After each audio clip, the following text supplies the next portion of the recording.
Sino nga ba ang unang taong nilikha ng Diyos sa mundo? Sila ay walang ina at ama. Ang kwento ni Adan at ni Eva.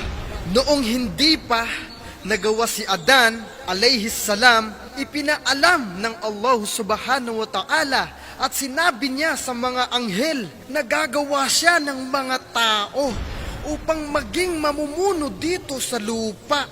Sabi ng mga anghel, O Allah subhanahu wa ta'ala, bakit ka pa gumagawa ng mga tao sa daigdig? Ito'y magpapatayan lamang at dadanak ang dugo, samantalang kami ay nagpupuri at sumasamba din naman kami sa inyo. Ang Allah subhanahu wa ta'ala ay nagsabi, Ako ay mayroong alam na hindi ninyo alam. Sa makatuwid, ginawa ng Allah subhanahu wa ta'ala si Propeta Adan alayhis salam sa huling oras sa araw ng Biyernes. Inutusan ng Allah subhanahu wa ta'ala ang anghel na si Gabriel o si Jibril alayhis salam na kumuha ng lupa. Ngunit ang sabi ng lupa, kanlungan ako ng Allah subhanahu wa ta'ala kung ako'y iyong babawasan. At hanggang sa bumalik si Gabriel na walang nadalang lupa, ang sabi ng anghel na si Gabriel, O Allah subhanahu wa ta'ala, ang lupa ay nagpakubli sa iyo, kaya hindi ko kayang kumuha. Inutusan naman ng Allah subhanahu wa ta'ala ang anghel na si Mikael, at ganun din, walang nangyari. Ibig sabihin, hindi rin nakakuha ng lupa. At inutusan naman ng Allah subhanahu wa ta'ala ang anghel ng kamatayan na si Malakal Maut. At habang nasa daanan siya papuntang daigdig, ang anghel ng kamatayan na si Malakal Maut, nasabi niya sa kanyang sarili na kanlungan ako ng Allah subhanahu wa ta'ala kapag wala akong madadala at di ko magagawa ang utos ng Allah subhanahu wa ta'ala sa akin. At kumuha na ng lupa ang anghel ng kamatayan at hindi na nagpaalam. Sa madaling salita, nakakuha ang anghel ng kamatayan at dinala niya ito sa paraiso.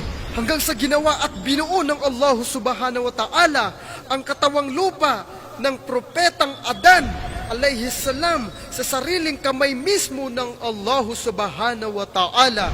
At wag nating isipin na kapareho ng ating kamay ang kamay ng Allah subhanahu wa ta'ala, dahil ang Allah subhanahu wa ta'ala ay walang kahalintulad ninuman sa atin at ng ating mga nakikita. Dahil ang Allah subhanahu wa ta'ala ang pinakadakila sa lahat, dahil siya ang naglikha sa sangkatauhan sa mga nakikita at hindi nakikita dito sa mundo. Nang ito'y matapos na, sa loob ng 40 taon ay nakatindig lamang ang katawang lupa ni Adan alayhis salam sa puno ng kahoy sa paraiso na may mata at tainga, ngunit hindi nakakakita at nakakarinig. Sa tuwing madadaanan ng mga anghel, sila ay nangangamba sa antas ng pagkalikha nito ng Allah subhanahu wa ta'ala. Nang ito'y nadadaanan ni Satanas o si Iblis, huminto, pinagmamasdang maigi ang katawang lupa ni Adan alayhis salam. Hanggang sa kinatok niya ito, tumunog at tumaginting. Sinabi ni Satanas sa isip niya na mahina at marupok ito, dahil may guwang ang loob nito. 40 feet ang taas ng katawang lupa ni Adan alayhis salam. At napag-isip-isip ni Satanas na pasukin ito hanggang sa pinasok niya ito, at doon siya dumaan sa bunganga ng katawang lupa ni Adan at lumabas sa puwitan nito. Dumating ang 40 taon at gustuhin na ng Allah subhanahu wa ta'ala hipan at bigyang buhay at kaluluwa ang katawang lupa ni Adan alayhis salam. Hinipan na ng Allah subhanahu wa ta'ala ang kanyang lupa ni Adan at inutusan ng Allah subhanahu wa ta'ala sa mga anghel na magpatira pa kayo kay Adan at nagpatira pa lahat ng mga anghel maliban kay Satanas o si Iblis. Sinalungat nito ang utos ng Allah subhanahu wa ta'ala at nagmamalaki sa sarili. Ang sabi ng Allah subhanahu wa ta'ala kay Satanas o kay Iblis, bakit di ka nagpatira pa kay Adan? Ang sabi ni Satanas, at bakit ako magpapatira pa? Bakit ako magpapatira pa kay Adan? Ako ay mas mainam sa kanya. Nilikha mo ako mula sa apoy, samantalang si Adan ay nagmula lamang sa lupa. Minaliit niya si Adan alayhi salam, ang ating ama. Ang sabi ng Allah subhanahu wa ta'ala kay Iblis, umalis ka dyan, katotohanan, isinumpa kita, at ang sumpang ito'y mananatili hanggang sa katapusan ng mundo. At lumaganap na ang espiritu sa ulo ni Adan, at dumadaloy na ang dugo sa iba't ibang bahagi sa ugat ng kanyang katawang lupa. At unti-unting pumipintig ang kanyang puso hanggang sa nabuhay ang kanyang kaisipan. At sabay, napabahing si Adan alayhi salam. Ang sabi ng mga anghel, bigkasin mo Adan ang alhamdulillah. At binigkas ni Adan ang tugon ng mga anghel na alhamdulillah. At sinagot ng Allah subhanahu wa ta'ala, ito nang yarhamukallah. At ang kaluluwa ay tuloy na lumalaganap sa mga mata ni Adan. At unti-unti niya itong naibuka. At ang unang-una niyang nakita ay ang bunga ng kahoy sa paraiso, na palunok-lunokang kanyang lalamunan, nakadama ng pagkagutom at di mapakali sa paghakbang, kahit di pa gaanong lumalaganap sa kanyang mga binti ang kaluluwa. Ang sabi ng Allah subhanahu wa ta'ala, ang tao ay ginawa ng madalian hanggang sa ganap na nilikha si Adan, at tinuruan ng Allah subhanahu wa ta'ala si Adan sa mga pangalan ng lahat ng kanyang nilikha, pati na yung di pa nalikha. Ang sabi ng Allah, Adan, pumili ka dito sa dalawang palad ng kamay ko. Kanan ang tugon ni Adan. Ibinuka ng Allah subhanahu wa ta'ala ang kanang palad at ipinakita ito kay Adan. Ang lahat-lahat na nakapaloob sa daigdig, magmula sa umpisa ng pagkalikha nito hanggang sa pagkagunaw nito. Ayon rin sa kasaysayan at pagkalikha sa mga propeta, mula sa angkan ni Adan hanggang sa mga nasyon o umma ng mga propeta, at hanggang sa napansin ni Adan sa kasulukuyang pinagmamasdan niya ang pangyayari at kasaysayan na magaganap sa palad ng Allah subhanahu wa ta'ala. Ang isang lalaki na ang bunganga ay nagliliwanag, at naitanong ni Adan alayhi salam sa Allah subhanahu wa ta'ala, sino po sila? Ang lalaki, yan na nagliliwanag ang bunganga o Allah subhanahu wa ta'ala. Ang sabi ng Allah subhanahu wa ta'ala, yan ang mga apo mo na si David o si Propeta David. Ang tanong ni Adan alayhi salam sa Allah subhanahu wa ta'ala, ilang taon ang buhay niya dito sa mundo? Ang sagot ng Allah subhanahu wa ta'ala, 6 na po. Humingi ng pabor ang Propeta Adan alayhi salam, na ang sabi niya, o Panginoon ko, kumpletuhin mo na lang ang buhay niya sa mundo ng 100 taon. Ang tugon ng Allah subhanahu wa ta'ala, maliban kung ibigay mo sa kanya ang ibang taon na pananatili mo dito sa mundo. Nagtanong uli si Adan alayhi salam, ilang taon ba akong mananatili dito sa mundo? Ang sagot ni Allah subhanahu wa ta'ala, 1,000 taon. 1,000 years mga tol. Sa makatuwid, sinagot ni Adan alayhi salam ang kondisyon at pumayag siyang bawasan ang pananatili niya sa mundo ng 40 taon. Ang meaning niya, ang buhay ni Adan alayhi salam sa mundo, imbis na 1,000 years, ito'y nagiging 960 years na lamang. At saksi ang mga anghel sa usapang ito.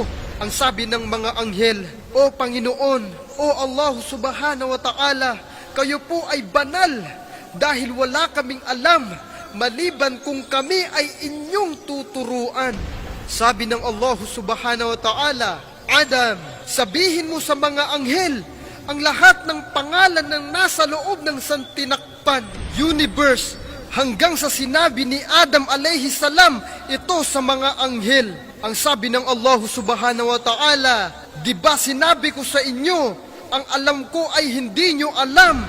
Dagdag pa niya, ang sinabi ng Allah subhanahu wa ta'ala, alam ko ang mga di ninyo nakikita sa pagitan ng 7 patong ng langit at lupa, hanggang sa napatunayan ng mga anghel ang kakayahan at karunungan ng Allah subhanahu wa ta'ala. Lubos na napahanga ang mga anghel sa taglay na kakayahan ni Adam alayhi salam. Ngunit hindi nakikita kay Adan ang kasiyahan, bagkus malungkot ang napapansin ng mga anghel, dahil pag lumingon siya sa kanan ng mga anghel, ang kanyang nakikita, ganun din sa kaliwa. Napalibutan siya ng mga anghel, at ang inaasam-asam niya ay kasama na kagaya din sa kanya na tao. At sa gayoy, hinugot ng Allah subhanahu wa ta'ala ang isa sa kaliwang tadyang na baluktot ng propeta Adam alayhi salam, at yun na si Eva alayhi salam, na nagiging asawa niya, hanggang sa nakita sa pagmumukha ng propeta Adan alayhi salam na siya ay nasisiyahan. At ang sabi ng Allah subhanahu wa ta'ala, Adan, mamumuhay kayo ng inyong asawa na si Eva dito sa paraiso, at kumain kayo sa lahat ng pagkain na gusto ninyo. Ngunit huwag niyong lapitan ang punong kahoy na ito, dahil mapapabilang kayo sa mga lipon ng mandaraya. At naninirahan na sina Adan at Eva sa paraiso ng 130 taon. Ang katumbas ng isang araw sa paraiso at impyerno ay 1,000 taon, 100 years mga tol, sa mundo. Hindi sila inabot ng isang araw sa paraiso ay dumating si Satanas o si Iblis at inakit sila nito. At ang sabi, napansin ko sa inyong pananatili dito sa paraiso na hindi nyo pa rin natitikman ang pinakamasarap na pagkain na nilikha ng Allah subhanahu wa ta'ala. At si Adan alayhi salam ay nagsabi, bakit yun? Bakit? Ano yun, Iblis? At tumugon si Eva, ang bunga ng kahoy na yan, diyan nilikha ni Allah si Adan. At ang tugon ni Iblis, at yan, ang unang nakita ni Adan nang imulat niya ang kanyang mga mata. Gusto niyang kunin at kainin upang masubukan kung gaano kasarap ang lasa nito. Ngunit di niya pa rin ito natikman. Ang tugon ulit ni Iblis, mga tol, hindi pwedeng kunin ang bunga ng kahoy na yan, dahil ipinagbawal ng Allah subhanahu wa ta'ala ang paglapit nito. Pagkain pa kaya ng bunga na yan, na ang paglapit ay mahigpit na ipinagbabawal ng Allah subhanahu wa ta'ala? Ang tugon naman ni Adan at Eva, sabi ni Iblis, kaya ipinagbawal sa inyo ang pagkain sa bunga ng kahoy na yan, dahil magiging espesyal kayo na anghel na malapit kay Allah subhanahu wa ta'ala, at magiging mas mataas pa ang antas sa Allah subhanahu wa ta'ala. Pinapakain ni Iblis ang bunga ng puno ng kahoy na yon upang maging mas mataas daw kay Allah subhanahu wa ta'ala. Ngunit ito ay tukso. At ang sabi pa ni Iblis, o di kaya'y mananatili kayong mamumuhay at maninirahan dito sa paraiso, hanggang sa di tinigilan ni Satanas o si Iblis kumbinsihin ang dalawa at di nakain ng dalawa ang bunga ng kahoy, hanggang sumumpa si Satanas ng, ako ay walang layunin kundi sa kabutihan lamang sa inyo. Sa katagalan ay kinain ng dalawa ang bungang kahoy, at laking tuwa ni Satanas nang makumbinsi niya ang dalawa na si Eva at si Adan. Nang ito'y kanilang matikman ang bunga ng kahoy, nakadama sila ng pagkasuklam sa isa't isa, mainisin, natatae at naiihi, dahil sa loob ng 130 years ay kain lamang ang ginawa nila. Ngunit di nila nadama ang natatae, naiihi at di nabubuntis si Eva, at di dinalaw ng regla, hanggang sa tinawag sila ni Allah,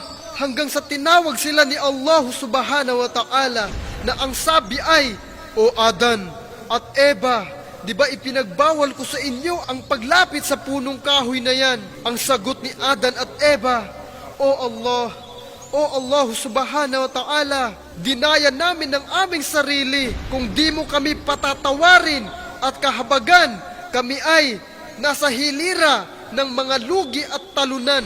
Ang sabi ng Allah subhanahu wa ta'ala, ngayon na alam nyo na si Satanas ay hayag na kalaban nyo, at dahil sa sinuway nyo ang aking utos, doon muna kayo manirahan sa mundo, at doon din kayo aabutan ng inyong kamatayan, at doon ko rin kayo bubuhayin muli hanggang sa paggunaw ng mundo. At ikaw, Satanas, lumabas ka dyan sa paraiso dahil isinumpa kita, at ang sumpa ko sa iyo ay hanggang sa katapusan ng mundo. Ang sagot ni Satanas, ni Iblis, ngunit bigyan mo ako ng mahabang buhay, ya Allah. Sabi ng Allah subhanahu wa ta'ala, oo, bibigyan kita ng mahabang buhay hanggang sa paggunaw ng mundo. At ang sabi ni Iblis o ni Satanas, ipinapangako ko sa iyong kataas-taasan na gagawin ko ang lahat upang silang lahat ay mawawala sa tamang landas, maliban lamang sa mga alipin mong sumasamba sa iyo ng taimtim, hanggang sa silang tatlo ay nasa mundo na, si Adan at si Eva at si Satanas.